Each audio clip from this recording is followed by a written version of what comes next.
Have you ever imagined driving down a freshly paved street, passing gorgeous brand new brick homes with perfectly manicured lawns, only to realize there's absolutely nobody around? It's like stepping onto a movie set after the actors have all gone home. Rows of empty driveways, untouched mailboxes, and not a single sign of life. This isn't some post-apocalyptic fiction, it's what's happening across Texas right now. Over the last few years, Texas homebuilders went on an absolute bender, throwing up massive subdivisions in the middle of nowhere. The idea? Out-of-state transplants would keep showing up with suitcases of cash, fighting over every last square foot.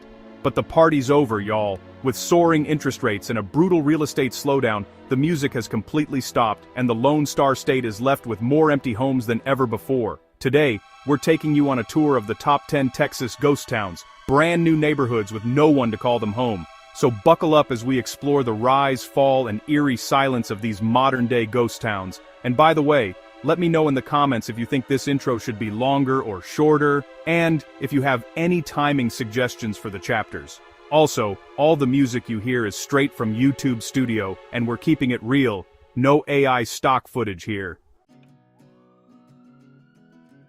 Let's kick things off in Conroe, just north of Houston.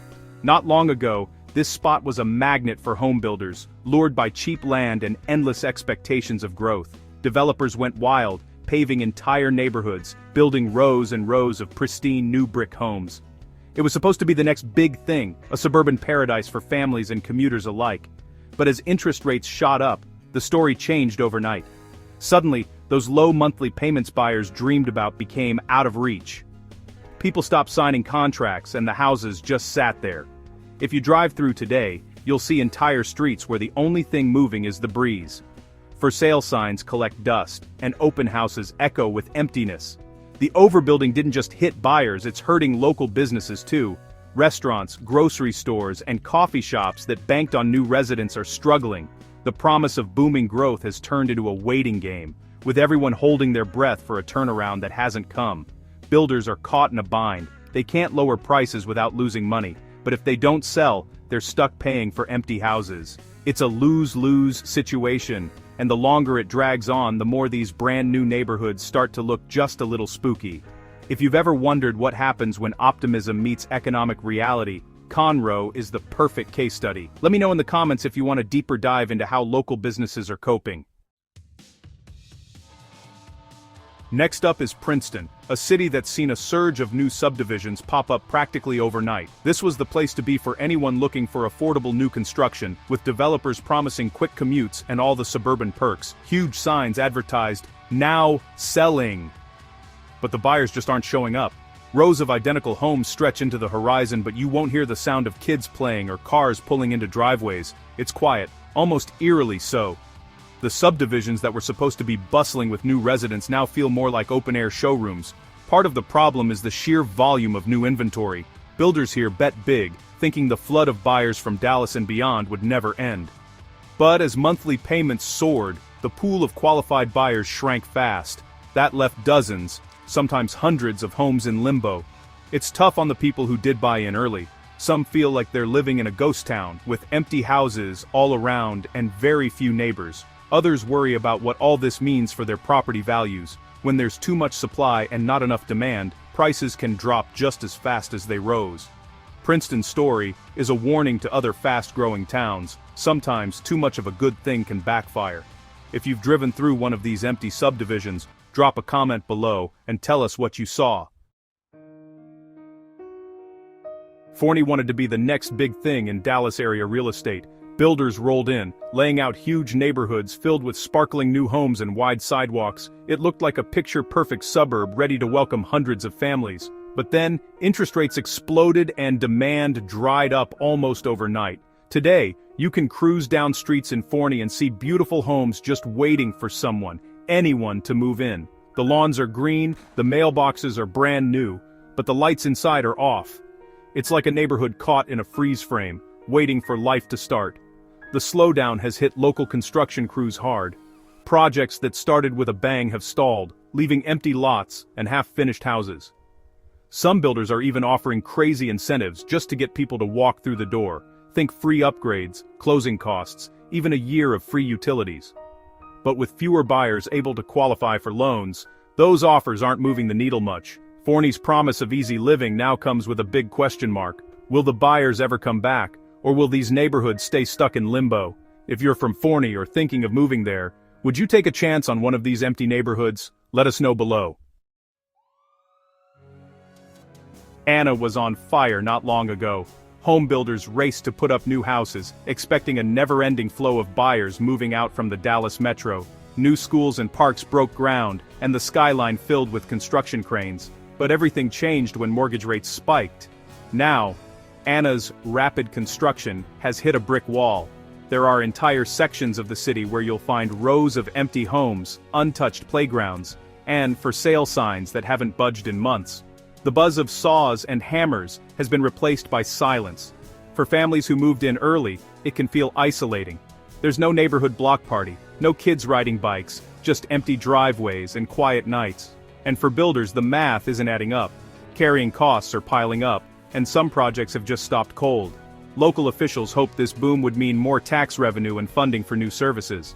Now they're facing budget shortfalls and tough choices about what to do next. It's a classic case of overestimating demand and underestimating risk. Anna's story is a reminder, when you build for tomorrow, you better make sure tomorrow actually shows up. Have you seen this happen in your city? Share your story in the comments. Melissa was the poster child for Texas optimism.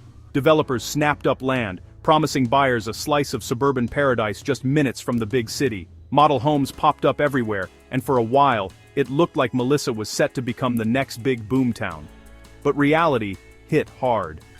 As mortgage rates soared and buyers backed away, the gap between expectations and reality became impossible to ignore. Streets that were supposed to be filled with families are now lined with empty houses and for sale signs that just won't come down. Local businesses that were counting on booming growth are now seeing fewer customers. Schools that ramped up for big enrollment numbers are finding empty seats. The ripple effect from all these empty homes is being felt across the entire community.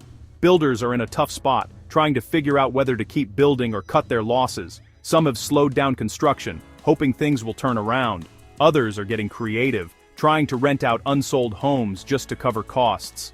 Melissa's story is all about dreams versus reality.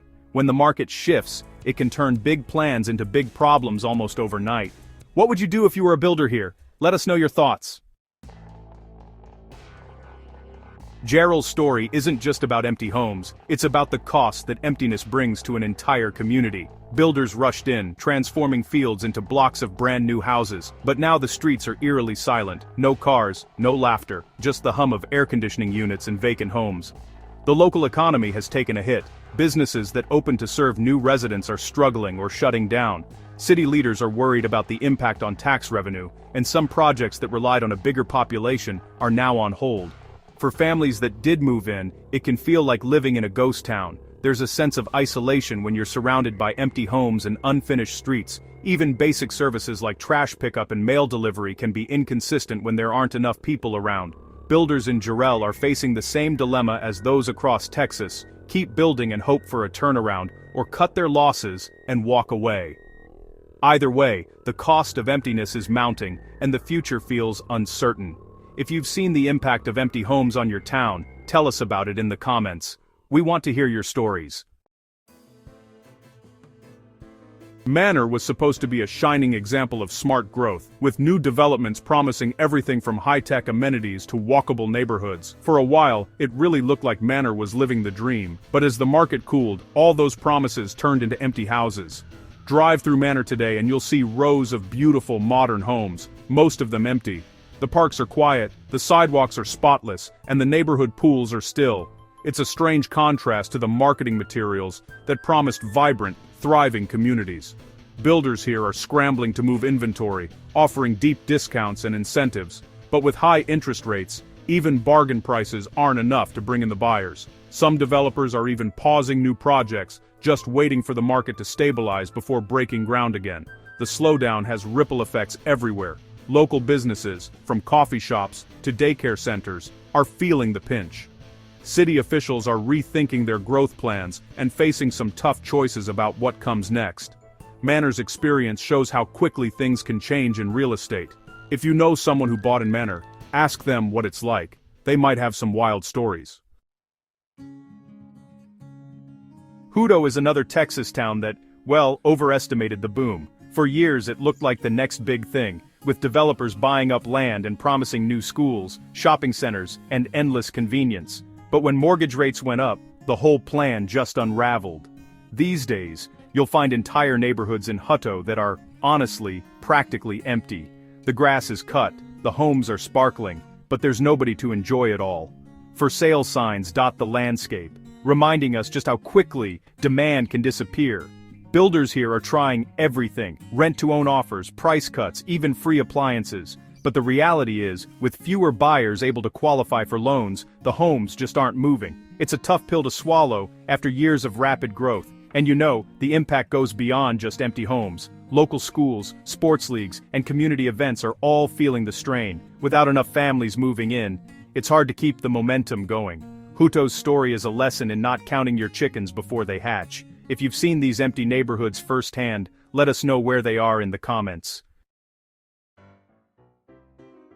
Fate was a hotspot for new construction, with builders racing to meet what seemed like insatiable demand. Brand new homes popped up everywhere, and for a while, buyers just couldn't snatch them up fast enough. But when interest rates climbed, everything changed. Now the challenge is twofold. Builders have too much inventory and not enough buyers. Families who would love to move in are stuck on the sidelines, unable to afford the higher monthly payments. The result? Empty homes and a lot of frustrated people on both sides. Some builders in Fate have started to scale back, slowing down new projects and focusing on selling what's already built. Others are partnering with local agencies to try and drum up demand.